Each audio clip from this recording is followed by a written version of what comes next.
Well, hey there, folks. My name is Jake Forbes, and I'm here at the Neuse River Valley Model Railroad Club in Raleigh, North Carolina.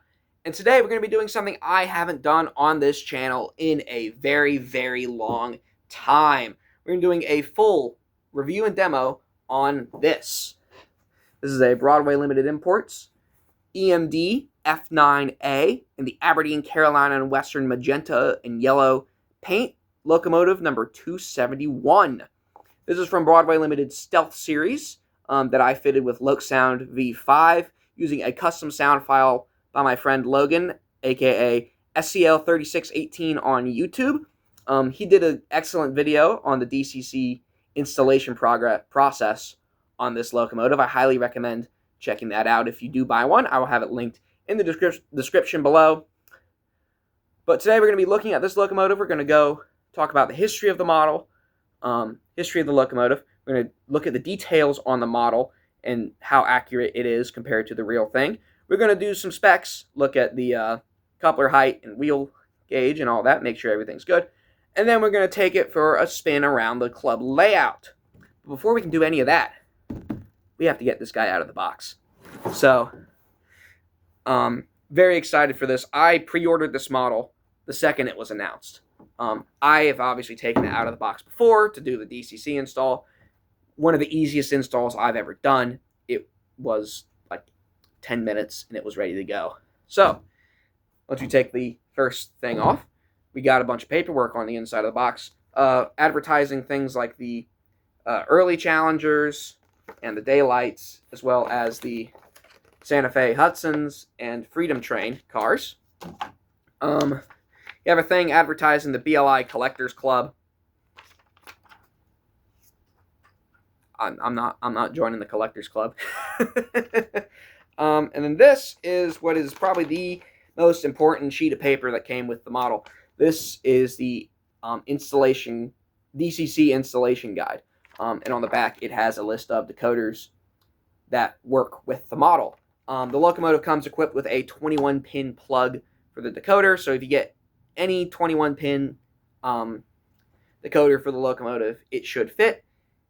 And this has product numbers so you can listen on it so you can cross-reference and find the decoder that you want to use. Like I said, I chose ESU Loksound 5 for mine. Limited 1-year warranty. Hopefully don't need that.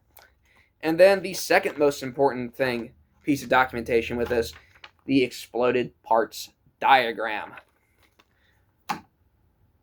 Now the exciting part. Let's get the model out. First thing you're going to do is you got this black foam here. You're going to take that off. That reveals the block of ice package that the locomotive is in. Just going to go ahead and take it out of the box. And here we have it. Next, we're going to take the sleeve off.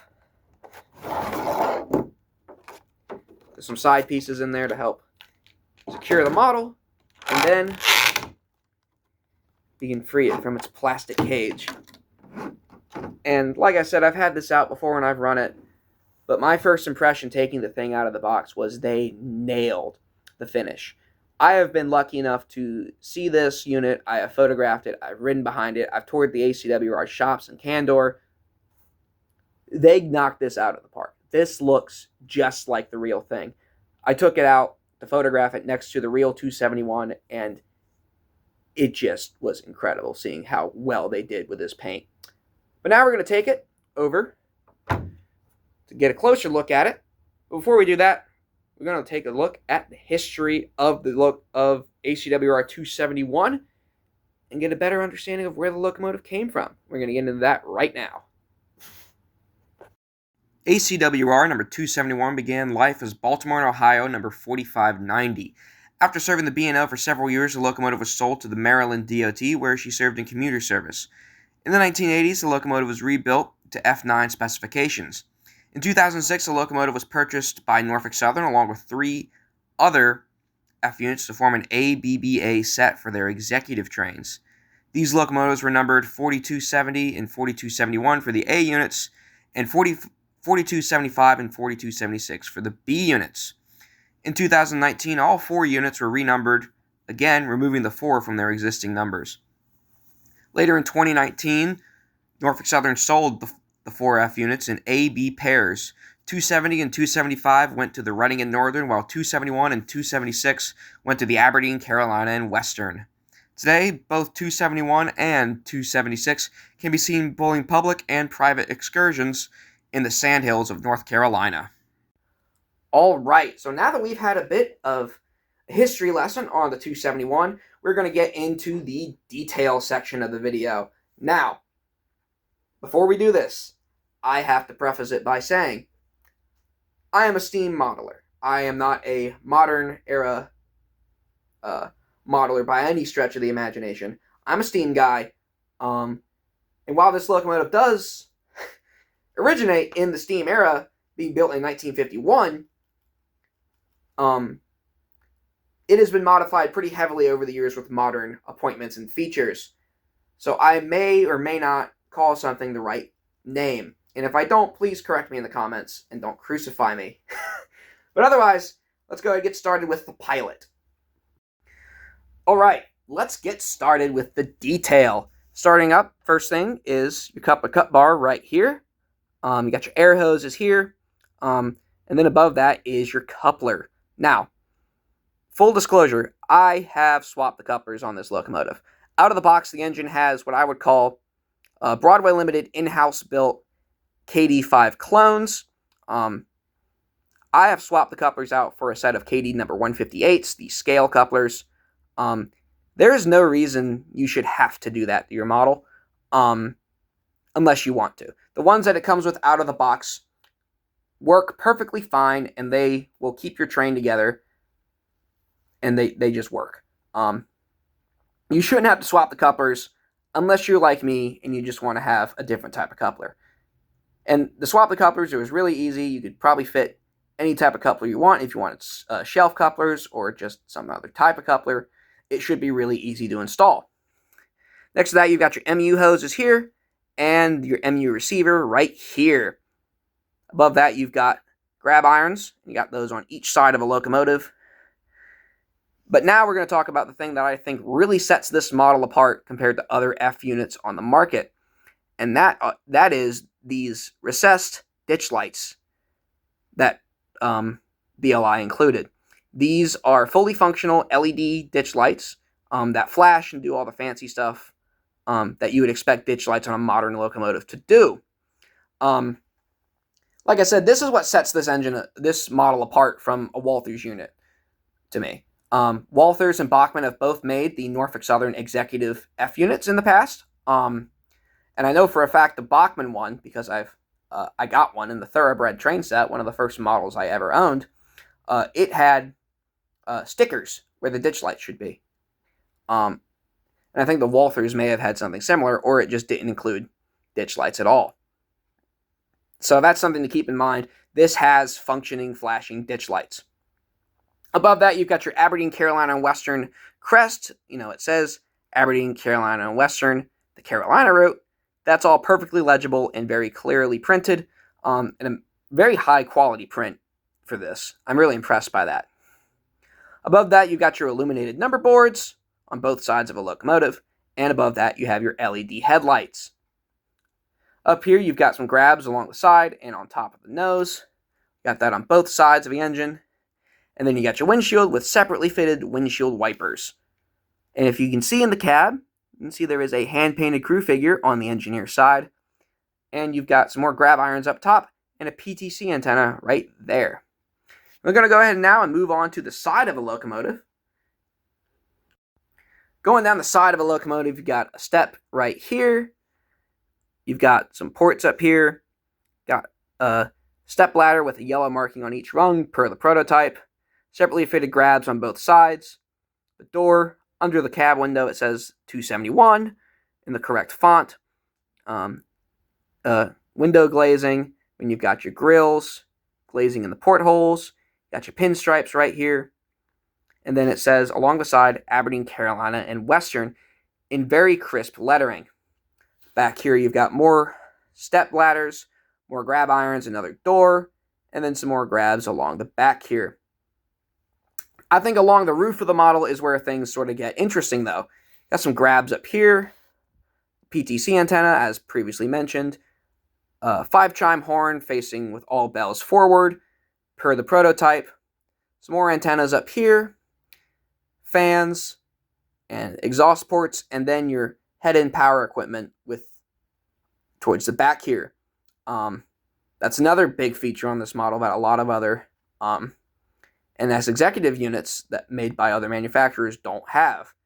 This one does feature the proper HEP equipment modeled on the locomotive, which I think is really neat. And then you have what I would consider to be the most boring angle of the model, and that is the back. There's not really much going on here. You've got a door and a vestibule, MU hoses, air hose, and then more MU hoses, a coupler cut bar somewhere back here, and another coupler on the back. This is a bit of a boring area on the model, but it's not like you're ever going to be running this thing longward forward, so I guess it's okay. You're going to have it with passenger cars behind it, so you're not really going to see it, so I don't really mind so much. A little close-up of the cab here so you can get a good look at the separately painted crew figure that's in there. That's something that BLI includes on all of their models that I really, really like. I'm glad they include it. It means you're not having a ghost train running around your layout. So I'm really glad they included that. Alright, so now we're going to take a look at the coupler height. We're going to start with the front coupler here. I'm going to bring in our KD height gauge right there. And that is right on the money, folks. Perfect. Now we're going to do the same thing back here on the rear. Bring in our coupler height gauge. Once again, perfect. No complaints there. Taking a quick look at the underside of a locomotive. Not really much here. You've got your fuel tanks right here. Then you got your trucks. Coupler screws there and there. And yeah. One other thing I want to mention is this locomotive, this particular one, came to me absolutely swimming in oil. You can still see some on the truck, the bottoms of the trucks here. This shouldn't be an issue, but it's something that I did want to point out. This thing showed up absolutely caked in oil.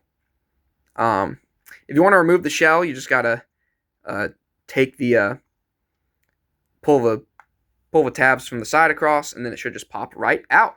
So now that we've taken a look at all the details, let's put this thing on the layout and hook it up to a train and have some fun with it. Alright, so before we get into the running session and get this thing fired up, there's a couple more things I want to go over with you before we get started. The first one being the price of this model. So, Broadway Limited's MSRP for this locomotive is $329 for the DCC sound-equipped version, and that one comes with a Paragon 4 sound. Or if you want to do what I did and go down the DC route, the Stealth Series model retailed for $229. I, however, did not pay that much for this this locomotive. I pre-ordered mine through Lombard Hobbies, and I only paid $193. I do want to mention real quick that Lombard Hobbies, I was very impressed with both their pre-ordering process and the turnaround of the locomotive. They sent me an email saying that the thing was in stock, I paid for it, and it was on my door not even 2 days later. So very good job, Lombard Hobbies. I am not sponsored by Lombard Hobbies in any way, shape, or form. I was just very impressed with the service. So that is the price. Like I said, you probably won't be paying MSRP prices if you go to a good hobby shop or online retailer. But yeah, I felt that was something worth mentioning. The second thing I was going to mention before we fire this thing up was some minor inaccuracies that this locomotive has that I feel like it probably should have gotten right. Now, this is a beautiful model. It runs amazingly, which we'll see in just a minute. But there are some very minor things that I feel like they could have gotten right. But none of these particularly inhibit the running ability of the locomotive. And the mere fact that these are the things I'm complaining about should tell you that they did a pretty good job. The first one being the headlight. The real 271 in both its current state at the Aberdeen, Carolina and Western, as well as when it was on Norfolk Southern, had a dual beam headlight. This model only has a single beam. And the other one is the trucks. Now, it does have the right Blomberg style trucks, but it does not have the spinning roller bearing caps that the real 271 has. It just has these standard Blomberg trucks. Again, neither of those are particularly big issues. They're not deal breakers, but they're just something to keep in mind if you really do want to go full rivet counter mode. All right, let's go ahead and fire this thing up. But first, one more thing I want to mention. I want to remind everybody that this is not a Paragon 4 equipped locomotive. This has ESU under the hood, the Loksound 5. As previously mentioned in the history segment, this locomotive was repowered by Norfolk Southern to have the internals of a GP38. So that's the file we use, my friend Logan used as the base, and he made a custom horn based on the M5 that the 271 used to wear when it first arrived at the ACWR. So let's go ahead and fire this baby up.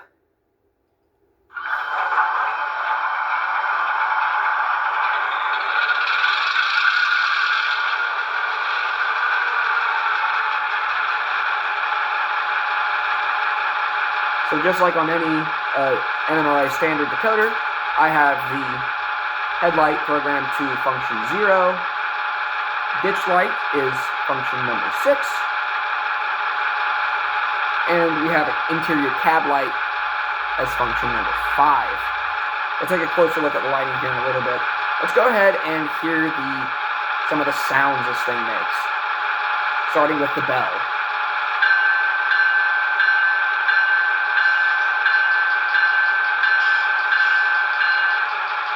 Next up, we're going to listen to the horn. Now watch those ditch lights on the locomotive when I blow the horn.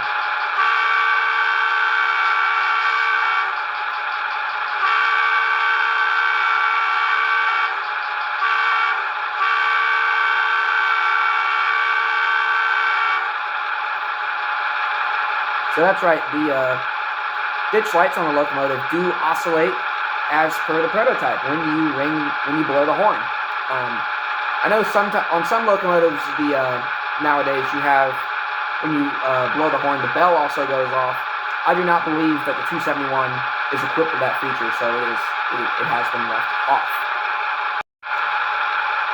Went ahead and turned off all the lights in the layout room so you can get a good look at at all the LED lights that the locomotive features. That being your cab light, headlight, illuminated number boards, and ditch lights. See them sort of oscillate there. That's a really cool feature. I really do like that. All right, folks. ACWR 271 is hooked onto her train, and she is ready to go. Before we get started, though, I do have to admit that I unfortunately do not have any ACWR passenger equipment for this locomotive to go with this locomotive. Unfortunately, it kind of just doesn't exist in HO scale at this time.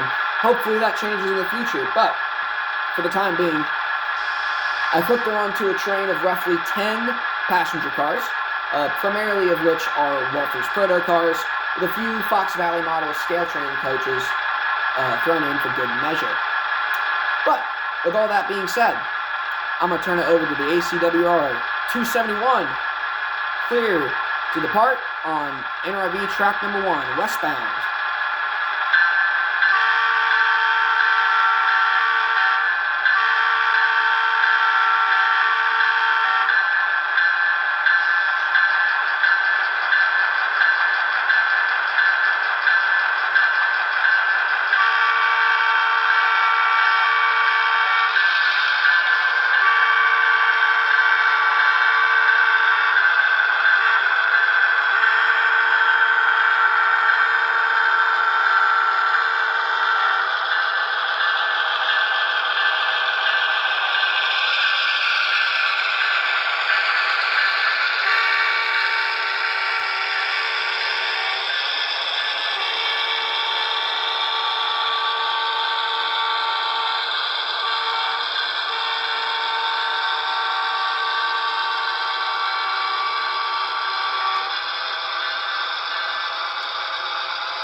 Alrighty, folks. Well, the 271's back in the station now, and I'm going to go ahead and wrap this video up by giving you guys my final thoughts on the model.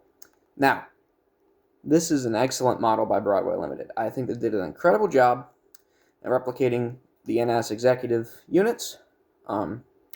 However, I do think the MSRP price is a bit steep for a DCC-ready steam locomotive, or a diesel locomotive. $230 is a bit steep, in my opinion, but I didn't pay $230. I paid $200 through Lombard, so honestly, pretty happy with that. I would recommend anybody who is interested in one of these going the Stealth Series route and getting and then putting a Loksound decoder or other decoder if you're choosing in there. That's my personal opinion. I've never been a big fan of the Paragon series of decoders. They've always given me more trouble than I think they're worth. But anyway, I want to hear what you guys think. Let me know down in the comments below. And we'll see you all next time. Thank you guys for watching. Have a great day.